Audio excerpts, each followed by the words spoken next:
एक छोरी एक छोरा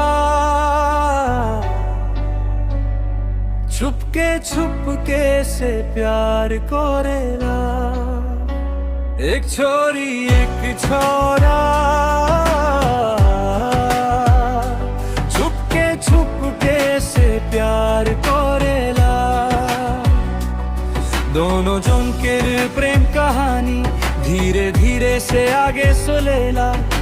नैना से नैना बातें करेला, रात के नींद उड़ेला।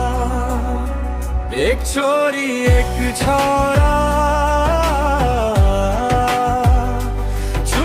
छुपके से प्यार करेला। एक छोरी एक छोरा छुपके से प्यार करेला।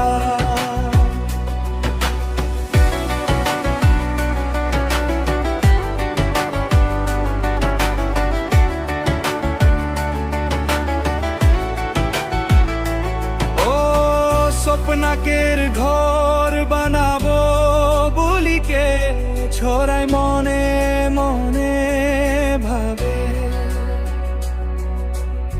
छोरीर मन की रकम छोराके ठगिके छोरी माला लिते पारे। ओ सपना केर घर बनाबो বুলি के छोराय मने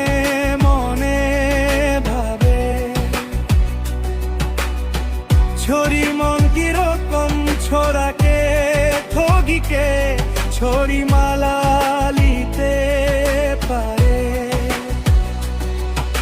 छोरार दीवाना मन दिने दिने छोरीर जाले फासेला।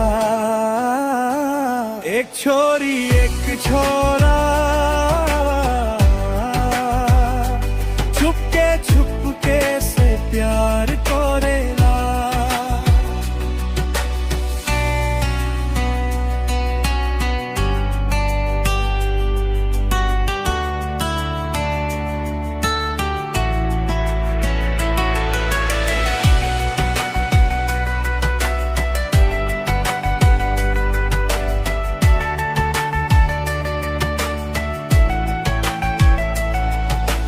एक दिन दीवानी छोरा के छोरी के लोकर थीने गेलो भागे। छाती पीते पीते कंदिलो रे छोरा किया से जीवने।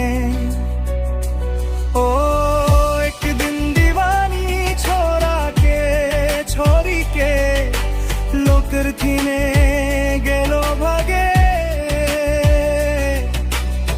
छाती पीते पीते कंदिलो रे छोरा किया से जीवने।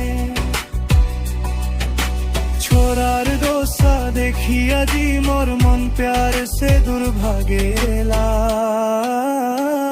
एक छोरी एक छोरा छुपके से प्यार करेला। दोनों जनकेर प्रेम कहानी धीरे धीरे से आगे सुलेला।